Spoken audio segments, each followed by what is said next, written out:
Hi friends, నమస్తే. తెలంగాణ రాష్ట్రంలో గత కొన్ని నెలల నుండి ఊరిస్తున్నటువంటి కొత్త రేషన్ కార్డులకి సంబంధించినటువంటి బిగ్ అప్డేట్ అయితే మనకు రావడం జరిగింది. ఈ యొక్క అప్డేట్లో భాగంగా ఫీల్డ్ వెరిఫికేషన్ అనేది స్టార్ట్ చేయాలి అని చెప్పేసి ముఖ్యమంత్రి రేవంత్ రెడ్డి గారు అధికారులకి, పౌర సరఫరాల అధికారులకి ఆదేశాలని జారీ చేయడం కూడా జరిగింది. ఈ యొక్క కొత్త రేషన్ కార్డులని ఇచ్చేటటువంటి పండగని కూడా అనౌన్స్ చేయడం జరిగింది. తదితర శాఖ మంత్రులకి, పౌర సరఫరాల శాఖ అధికారులకి, ఉన్నతాధికారులకి ఆదేశాలను కూడా జారీ చేయడం జరిగింది. దీనికి సంబంధించినటువంటి పూర్తి వివరాలని మనం ఇక్కడ ఈ వీడియోలో పూర్తిగా ఎక్స్ప్లెయిన్ చేసుకుందాం. వీడియోని చివరి వరకు చూసినట్టయితే మీకు ప్రతి విషయం కూడా అర్థమవడం జరుగుతుంది. కాబట్టి వీడియోని కంటిన్యూ చేయండి. అలాగే మొదటిసారిగా మన ఛానల్ని మీరు చూస్తున్నట్టయితే మన ఛానల్లో ఇలాంటి ప్రభుత్వ పథకాలకి సంబంధించిన ప్రతి అప్డేట్ రావడం జరుగుతుంది. కాబట్టి మన ఛానల్ని సబ్స్క్రైబ్ చేసుకోండి. పక్కన ఉన్నటువంటి బెల్ ఐకాన్ పైన ట్యాప్ చేసి ఆల్ అని సెలెక్ట్ చేసుకోండి. ఇప్పుడైతే మనం వీడియో టాపిక్లోకి వెళ్ళిపోదాం.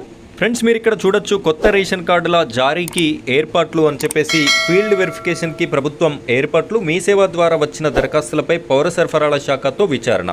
ఉగాది నుంచి కొత్త రేషన్ కార్డుల జారీకి సమాయత్తమవుతున్న తెలంగాణ సర్కార్. ఉగాది పండుగ ఈ నెల 30వ తారీఖు రోజున ఉంది. ఈ యొక్క పండుగ సందర్భంగా ఈ రేషన్ కార్డులని ఇవ్వాలి అని చెప్పేసి ప్రభుత్వం కసరత్తు చేయడం జరుగుతుంది.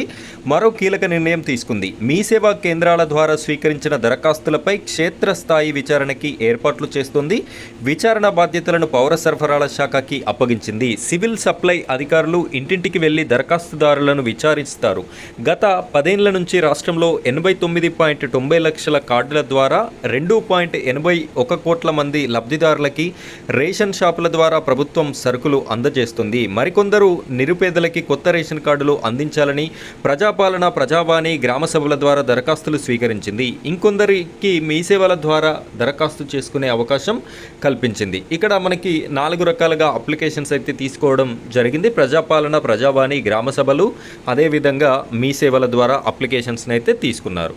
ఇక్కడ అర్హులను గుర్తించేందుకు ఈ అప్లికేషన్స్ ఏవైతే వెళ్ళాయో అందులో ఉన్నటువంటి అర్హులని గుర్తించేందుకు ఇంటింటి పర్యటన అయితే అధికారులు ఇంటింటికి వచ్చి చెక్ చేయడం అయితే జరుగుతుంది. దరఖాస్తుదారుల స్థితిగతులపై ఆరా తీస్తారు. ఇంట్లో ఉండే ఖరీదైన వస్తువులు, కారు, బైక్, విద్యుత్ బిల్లులు తదితర వివరాలను నమోదు చేస్తారు. వీరైతే అధికారులు ఇంటింటికి వచ్చి మీ ఇంట్లో కారు ఉందా, మీ ఇంట్లో బైక్ ఉందా, అదేవిధంగా మీ ఇంట్లో మీరు నెలసరి వాడేటటువంటి కరెంటు బిల్లు ఎంత అని చెప్పేసి అయితే చెక్ చేయడం జరుగుతుందట.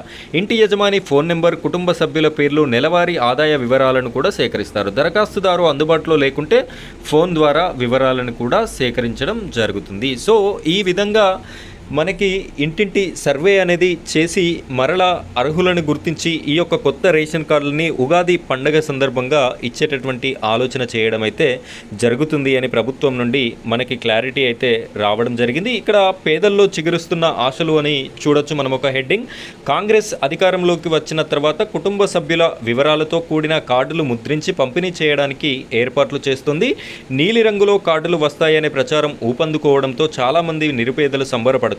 కార్డు వస్తే తమ కష్టాలన్నీ తీరుతాయని భావిస్తున్నారు. కార్డు ఉంటే ఆరోగ్యశ్రీ, కుల ఆదాయ ధృవపత్రాలు, పింఛన్లు, ఇందిరమ్మ ఇండ్లు, ఉచిత విద్యుత్ వంటి పథకాలు అందుతాయని ఆశిస్తున్నారు. ఫీల్డ్ వెరిఫికేషన్ పూర్తయితే రేషన్ కార్డు అందడం ఖాయమని ఆశావాహులంతా భావిస్తున్నారు.